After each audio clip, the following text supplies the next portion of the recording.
Assalamualaikum warahmatullahi wabarakatuh. Pada saat ini kita praktikum patologi anatomi blok muskuloskeletal, di mana kita akan membahas beberapa contoh untuk tumor-tumor yang ada pada muskuloskeletal, termasuk neuromuskuloskeletal. Tumor jaringan lunak tulang dan saraf neuromuskuloskeletal. Yang pertama kita bahas mengenai lipoma. Lipoma adalah tumor jinak yang berasal dari jaringan mesoderm yang terdiri atas jaringan lemak dan banyak ditemukan di daerah subkutan, ya, leher, bahu, punggung, bokong, dan juga dapat terjadi pada intramuskuler lipoma. Lipoma ini bersimpai atau berkapsul, tidak melekat di kulit di bawahnya maupun di atasnya, sehingga mudah digerakkan dari jaringan sekitarnya, atau dengan kata lain mobil. Pada kasus ini benjolan di bawah kulit sebesar duku, mudah digerakkan, dan pada waktu operasi didapatkan tumor di dalam subkutis pada subkutis berwarna kuning berkapsul. Tumor ini bisa berukuran sangat besar karena tumor jinak tumbuhnya pelan, tapi dengan berjalannya waktu bisa sangat besar, bahkan bisa besar sekali, sebesar kelapa atau mungkin juga lebih besar lagi seperti yang kalian lihat di layar. Ini adalah lipoma, kenapsak lipoma. Umumnya tumor ini ukurannya kecil, berwarna kuning, berkapsul, penampangnya juga berwarna kuning, seperti pada jaringan lemak biasa. Setelah diproses, dibuat sediaan patologi, histopatologi, maka kita lihat bahwa memang asalnya dari sel lemak dengan intinya di bagian tepi. Untuk lipoma ini bisa berbagai varian tergantung dari gambaran histologinya, penyusunnya. Kalau yang seperti ini ada bagian mixoid, banyak bagian mixoid di antara sel lemaknya, sel tumornya. Ini adalah myxolipoma. Sedangkan kalau penyusunnya banyak pembuluh-pembuluh darah seperti ini, banyak pembuluh-pembuluh darah, angio, maka kita sebut sebagai variannya adalah angiolipoma. Lipoma ini tumor jinak dan biasanya tidak mengakibatkan masalah, hanya kalau besar dan menekan jaringan sekitarnya, terutama menekan saraf, mungkin bisa memberi rasa nyeri, atau tergantung letaknya. Kalau letaknya itu ada di saluran pencernaan, misalnya di submukosa yang akan menonjol ke dalam lumen dan bahkan menutup lumen, maka mungkin mengakibatkan ileus. Atau letaknya di intrakranial, kalau menekan saraf maka akan terjadi defisit neurologis. Selanjutnya kita bahas neurofibroma. Neurofibroma merupakan tumor jinak juga. Ini berasal dari sel Schwann, dari saraf karena kelainan genetik. Biasanya muncul pada kulit atau bagian tubuh lainnya. Benjolan seperti daging yang lembut berasal dari jaringan saraf. Neurofibroma ini tumbuh atau berasal dari sel Schwann. Pertumbuhan ini biasanya muncul setelah masa pubertas dan bisa dirasakan di bawah kulit sebagai benjolan yang kecil, dan bisa multiple, banyak, bahkan bisa membesar. Sering penyebabnya adalah neurofibromatosis, suatu kelainan genetik, dan neurofibroma ini muncul pada kulit atau bagian tubuh lain yang biasanya berupa benjolan seperti daging yang lembut. Dan pertumbuhan dari sel Schwann ini biasanya muncul setelah masa pubertas dan bisa dirasakan di bawah kulit sebagai benjolan yang kecil. Dan kalau neurofibromatosis ini bisa multiple, banyak. Secara mikroskopis dapatkan berkas-berkas sel yang tersusun atas sel-sel spindle, dan sebagian dengan intinya itu WV yang bergelombang. Sebagian dari neurofibroma ini diantaranya dapatkan pembuluh-pembuluh darah, sebagian tampak jaringan longgar, myxomatos, stromanya dengan sel-sel spindle, dan sebagian intinya bergelombang. Tumor dari jaringan saraf yang lain dari sel Schwann yaitu schwannoma, merupakan tumor jinak yang berasal dari sel Schwann, berkapsul, berbatas tegas, soliter, ya. Biasanya letaknya eksentris pada saraf proksimal atau pada saraf spinal. Schwannoma ini ditandai dengan daerah yang berupa berkas-berkas, ya, dan yang sebagian tersusun seperti kipas, Anthony A, dan sebagian lagi di sekitar pembuluh darah itu dapatkan bagian yang longgar, yang sitoplasmanya bervakuola. Ini adalah Anthony B. Pada Anthony A sebagian tampak seperti tiger skin, ya, seperti belang dari macan tersusunnya seperti kipas atau seperti belang seperti macan. Ini adalah Anthony A. Dan Anthony B yang daerah yang longgar dengan sitoplasmanya bervakuola. Selanjutnya osteoma. Osteoma adalah tumor jinak yang berasal dari jaringan tulang kompakta, dari osteosit. Menurut bentuknya biasanya dibagi menjadi dua jenis, yaitu osteoma durum dan osteoma spongiosum. Osteoma durum atau osteoma compactum ini biasanya padat dan keras, misalnya pada tulang tengkorak, dan dapat menonjol ke dalam rongga tengkorak atau orbita. Sedangkan osteoma spongiosum itu yang lebih lunak dan berongga-rongga. Tumor ini tidak mengganggu secara klinis dan diangkat berdasarkan alasan kosmetik atau jika menyebabkan penekanan terhadap jaringan sekitarnya, ya, sehingga mengakibatkan adanya efek nyeri kalau menekan jaringan saraf atau di jaringan sekitarnya. Pada kasus ini laki-laki 25 tahun dengan benjolan pada pelipis kiri. Ketika diperiksa, dapatkan benjolannya ada di pelipis dan teraba keras, terfiksasi, tidak bisa digerakkan dari jaringan sekitarnya.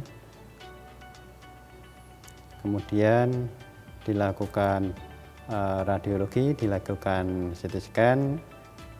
Benjolannya memang pada kalvaria, pada tulang tengkorak, menempel di sana dan bersatu dengan berasal dari jaringan tulang di bawahnya.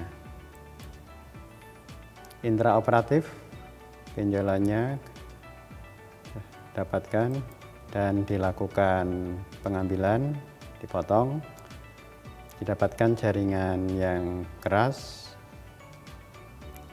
tampak menonjol. Secara mikroskopis, ini trabekula tulang kompakta dengan osteosit yang berwarna kebiruan di tengahnya. Di antara trabekula tulang kompakta dapatkan jaringan ikat lunak. Ini tumor jinak yang berasal dari osteosit. Untuk tumor ganas dari tulang kompakta ini adalah osteosarkoma.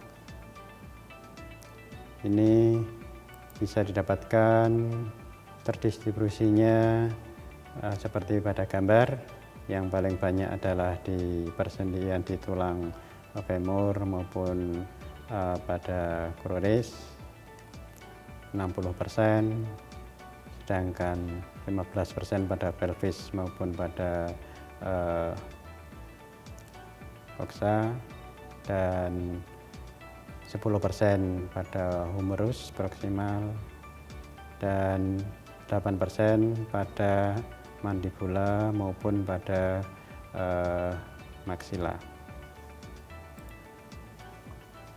Biasanya pada metafisis tulang itu di sekitar 90%-nya, dan diafisisnya lebih sedikit 1,9% pada femur distal, tibia proksimal maupun humerus proksimal. Pemeriksaan laboratoriumnya biasanya alkali fosfatase akan meningkat, dan juga terjadi peningkatan pada asam laktat dehidrogenase. Dilakukan pemotongan pengambilan tulangnya biasanya diamputasi dan didapatkan jaringan seperti ini pada penampang, dapatkan massa pada metafisis dan proximal diafisis yang berwarna putih yang mengisi hampir di medula bagian tulang ya. Dan ini sudah infiltrasi keluar pada bagian korteks ya. Ini sudah terinfiltrasi oleh tumor, jadi yang sudah keluar dari ekstra kompartmental.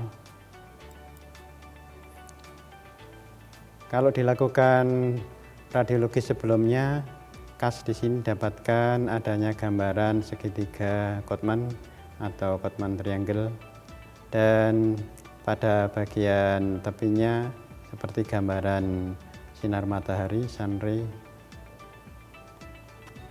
Pada gambar yang bagus ini ada gambaran cumulus nimbus cloud, jadi seperti awan cumulus nimbus pada radiologi osteosarkoma. Dan osteosarkoma ini sering mengakibatkan fraktur, ya, patah tulang, dan bisa meluas ke jaringan lunak di sekitarnya. Secara mikroskopis didapatkan sel tumor yang sangat atipi polimorfi dengan banyak mitosis dan adanya bentukan tulang. Ini mitosis yang banyak didapatkan. Sel tumornya ada yang bulat, ada yang spindle, ada yang oval, dan sebagian dari sel tumornya ada intinya lebih dari satu. Selnya atipi dan polimorfi. Ini gambaran lainnya. Ini bentukan tulang, dan ini sel tumornya yang infiltratif. Dan di antara sel tumor ini ada bagian-bagian tepinya mungkin didapatkan juga banyak pembuluh-pembuluh darah. Ini sel tumornya, bentukan tulang, mitosis banyak ditemukan. Ini ada sel besar dengan inti lebih dari satu, yang sel-selnya atipi dan polimorfi.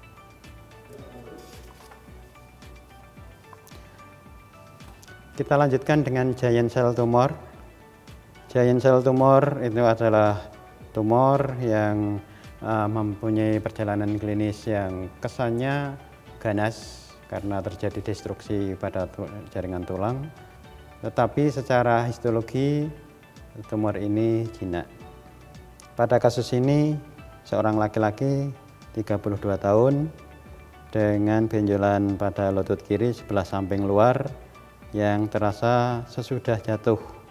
Nah, sesudah jatuh 2 bulan kemudian di bagian tersebut membengkak dan timbul rasa nyeri. Pada pemeriksaan, inspeksi benjolan sebesar telur ayam dengan batas tidak tegas, warna kebiru-biruan. Pada palpasi akan teraba lebih panas dari jaringan sekitarnya dan ketika ditekan terasa nyeri. Dilakukan operasi. Pada operasi ternyata ada pembengkakan pada ujung atas tibia dengan yang didapatkan ruang berisi massa berwarna coklat dan abu-abu serta rapuh, mudah berdarah.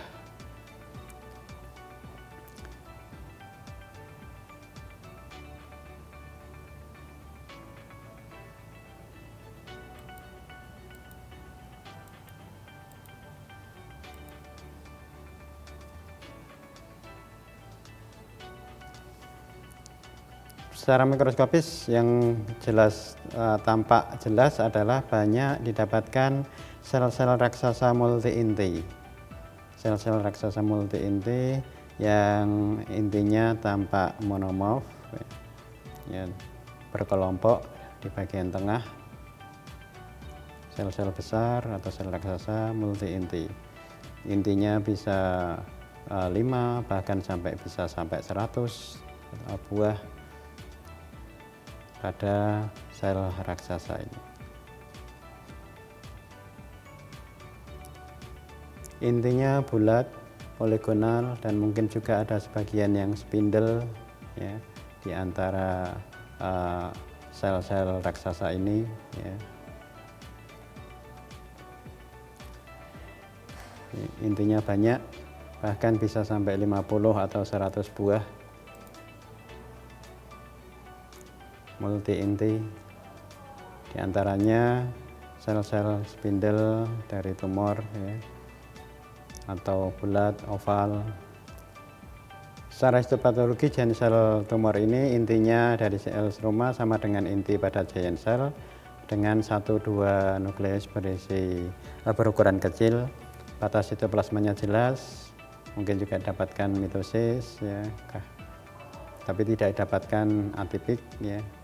Dan kadang-kadang dapatkan sel dengan 2 atau 3 inti.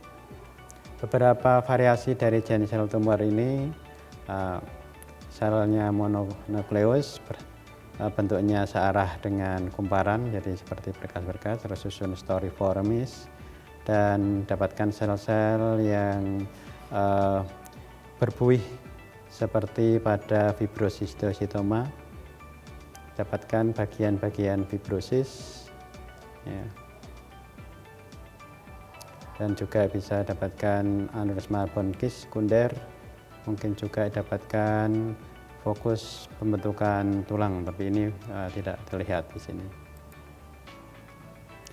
Nah, keganasan pada giant cell tumor ini bisa terjadi ganasan, ya, bisa menjadi tumor yang mengandung sarkoma yang high grade.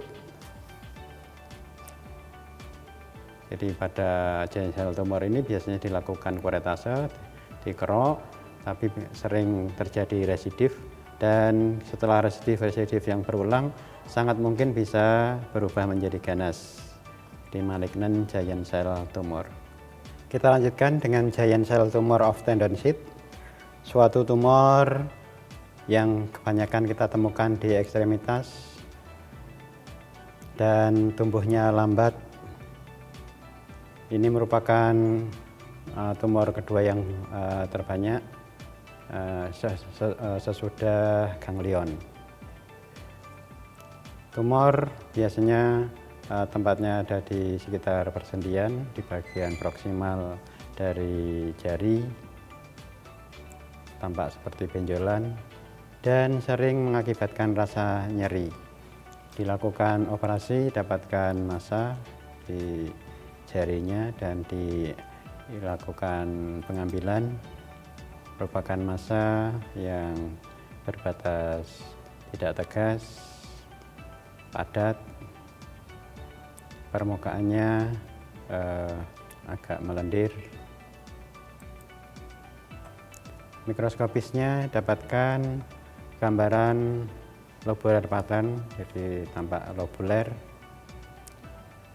Tadi pada makroskopis tampak berbenjol, itu adalah karena lobuler. dan permukaannya konkav, dan sel-sel tumornya spindle, dan didapatkan bagian-bagian dengan sel yang berinti lebih dari satu atau sel raksasa. Kita perbesar, nah ini dapatkan sel-sel raksasa multi inti.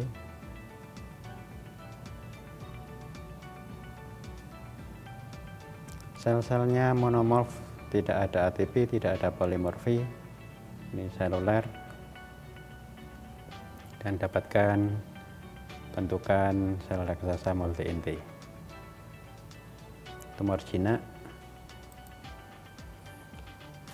Gambaran lainnya, ini yang lebih banyak sel raksasanya, dapatkan cukup banyak sel raksasa di sini, dan sel-selnya bulat oval, sebagian ada yang spindle.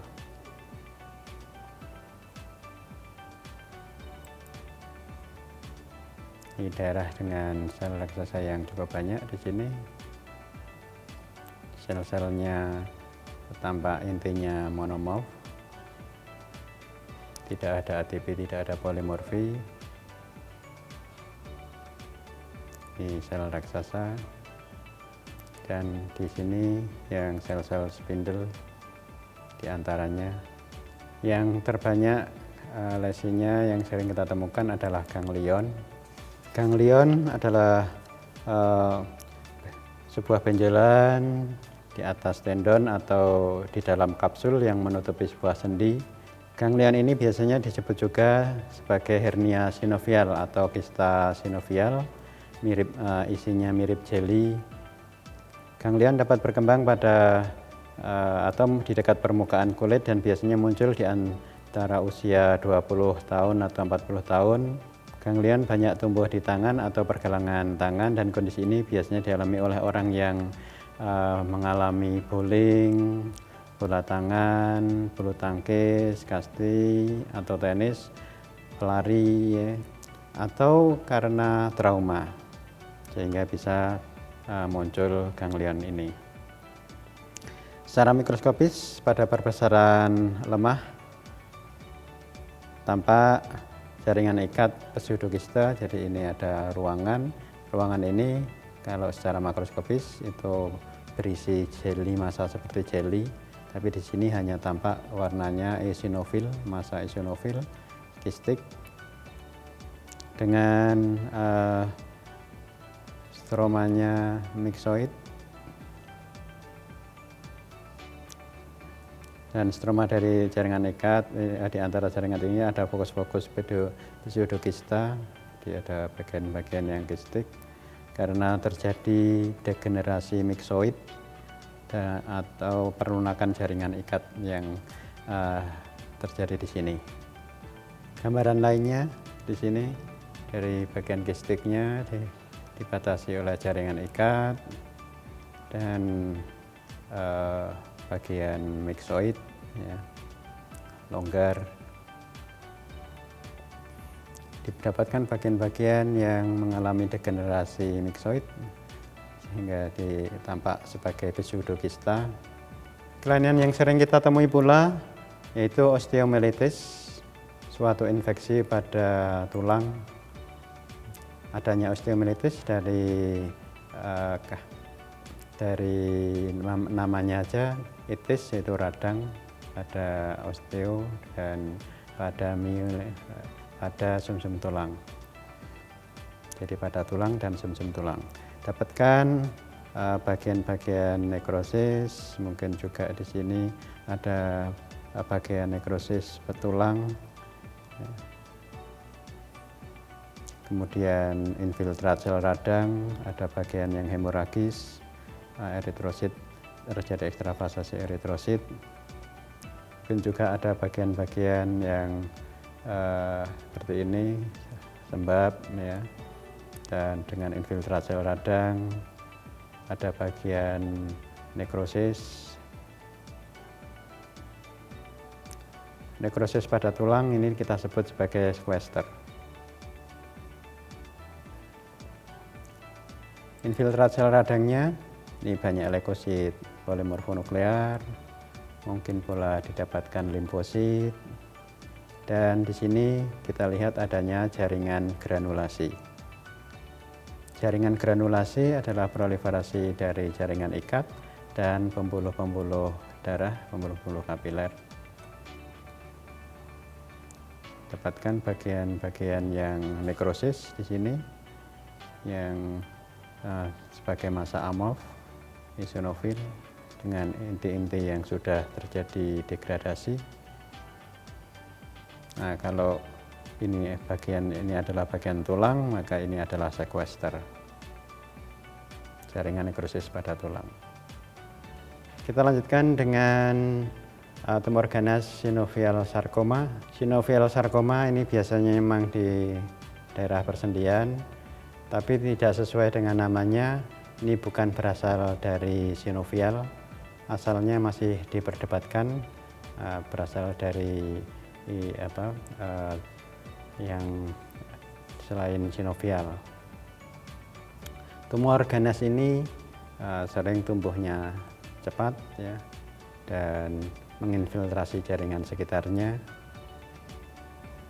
Gambaran mikroskopisnya mempunyai tipe apakah bipasik atau monopasik. Kalau bipasik itu ada dua tipe, ada gambaran yang spindel-spindel dan komponennya ada yang mirip dengan epitelial, ya, yang seperti kelenjar, dan di sekitarnya backgroundnya atau latar belakangnya banyak hyalinisasi dengan sel-sel spindle.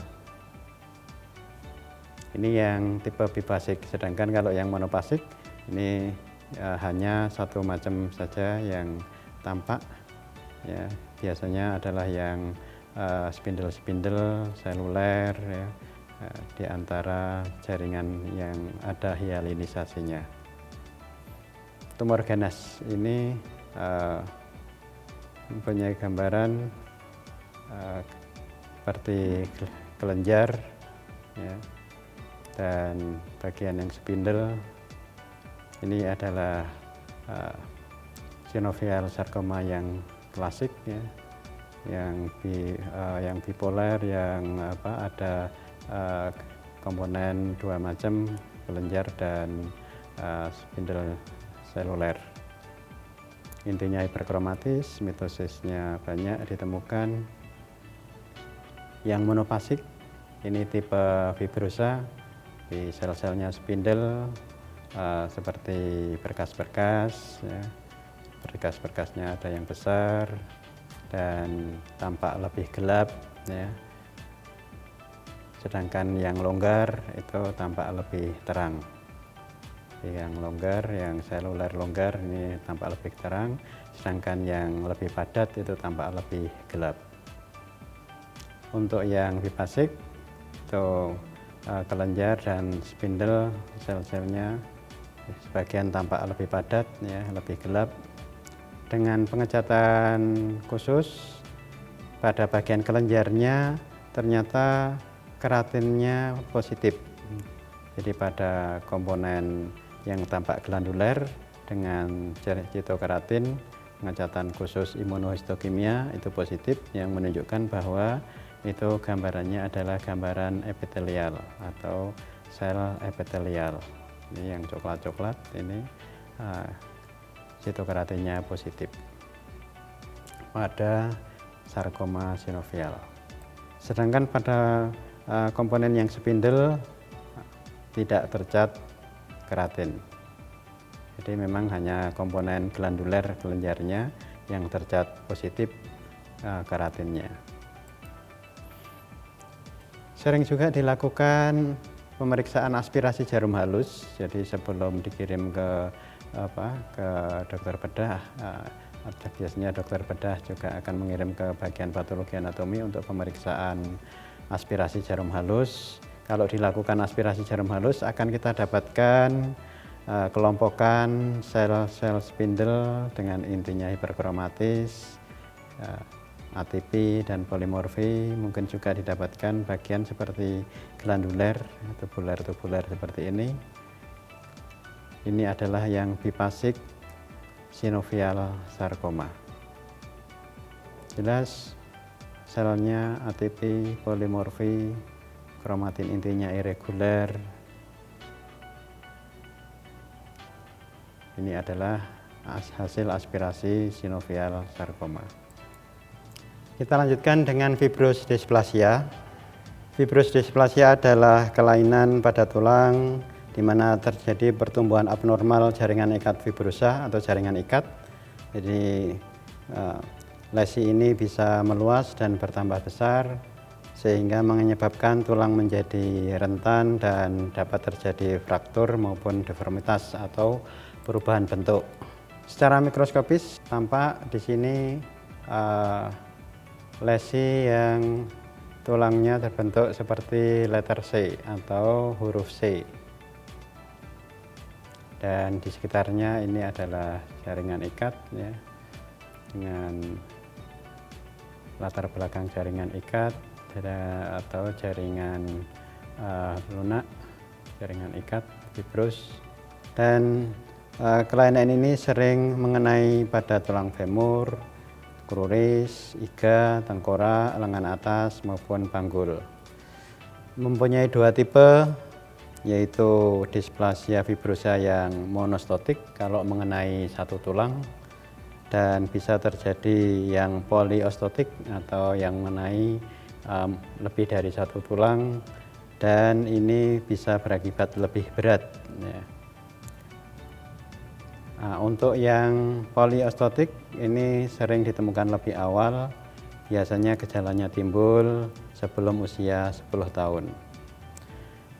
Biasanya terjadi proses yang lama, dan kalau terjadi pada anak-anak yang sedang dalam masa pertumbuhan, bisa terjadi kelainan perubahan bentuk dan tidak dapat hilang meskipun prosesnya sudah berhenti. Dan displasia fibrosa ini jarang menjadi ganas. Perubahan menjadi ganas hanya terjadi pada 1%, dan penderita lebih besar kemungkinannya pada yang tipe poliostotik. Secara mikroskopis tampak letter C dari gambaran tulangnya, dan di sekitarnya adalah jaringan ikat fibros. Di letter C trabecula, letter C bentuk seperti huruf C.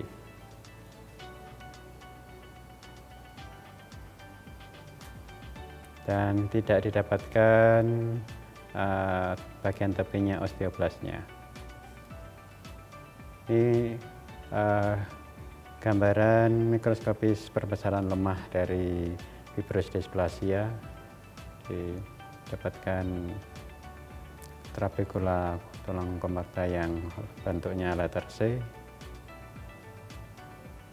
jaringan ikat, dan di sini ada jaringan tulang rawan.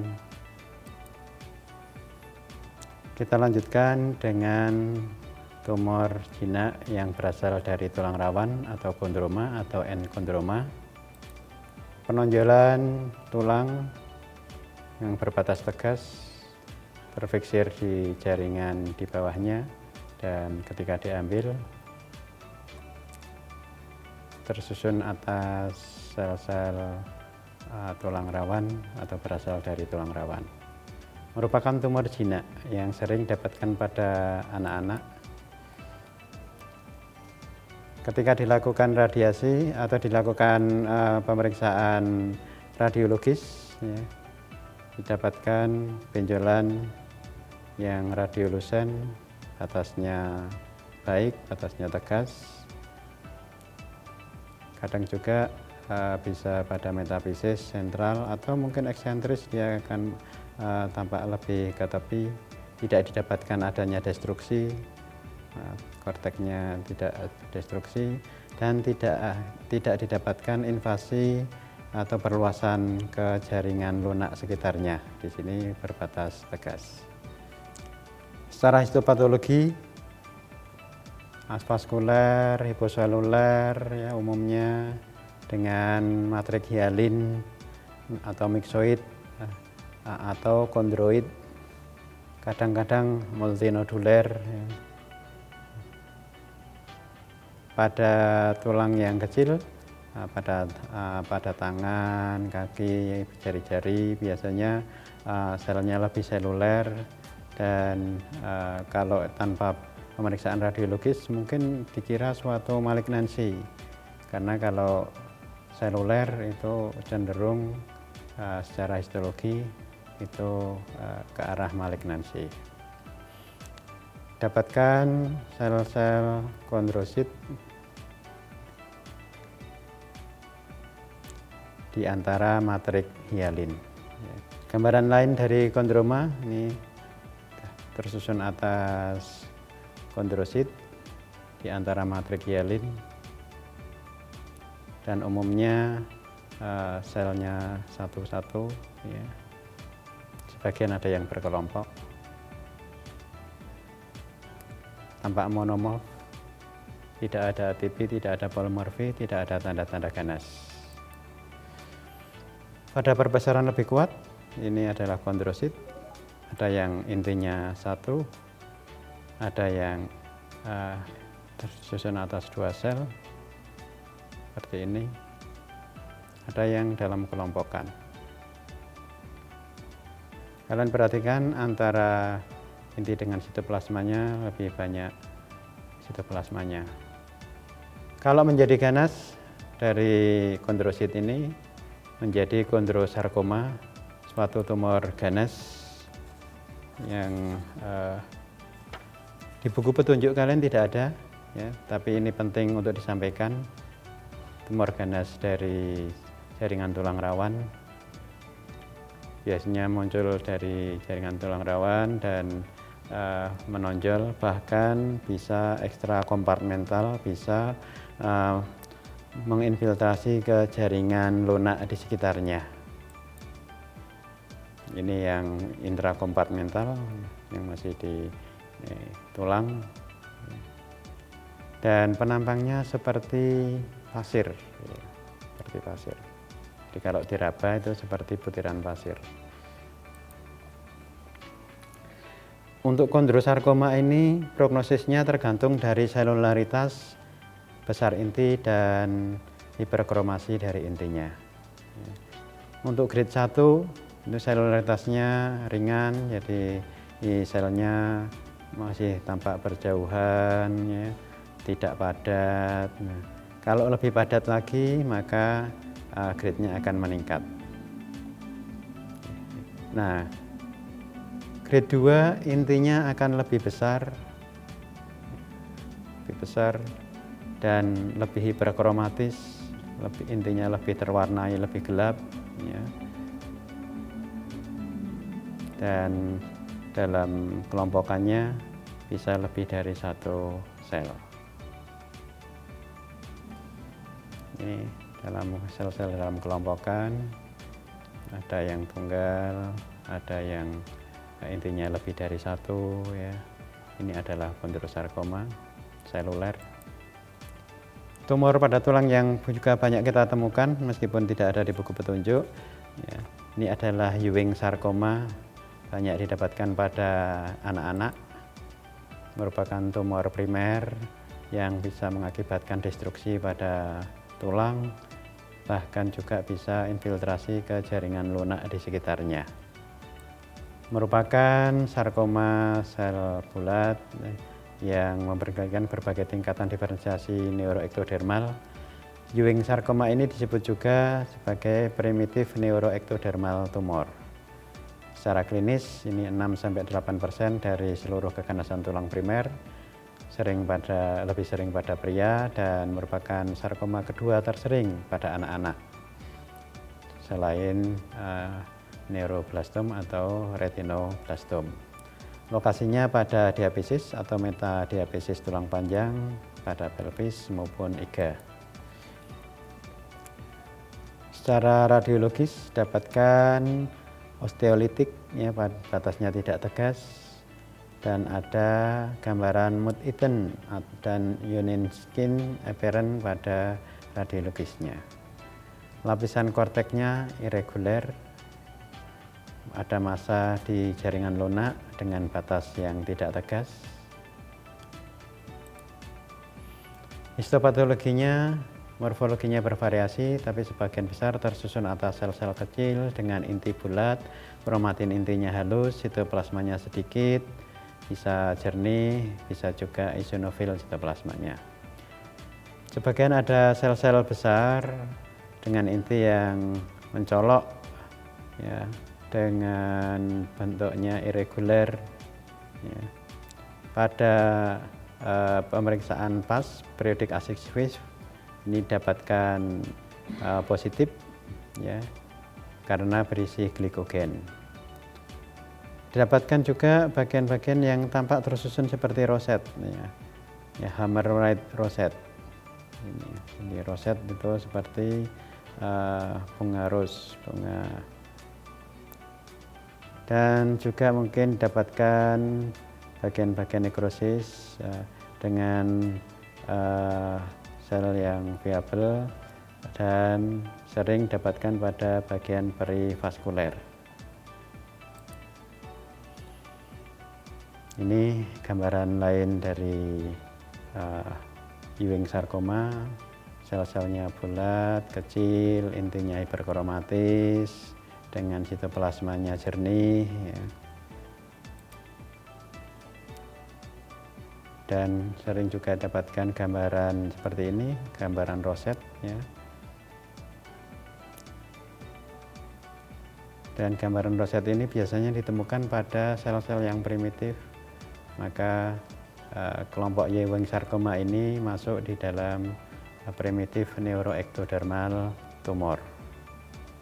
Dengan praktikum ini kita harapkan mahasiswa dapat memahami adanya tumor jinak maupun tumor ganas pada neuromuskuloskeletal, dan kita harapkan dapat mengenali apabila mendapat kasusnya ketika pembelajaran di klinik atau di rumah sakit nantinya. Demikian dari kami, semoga bermanfaat.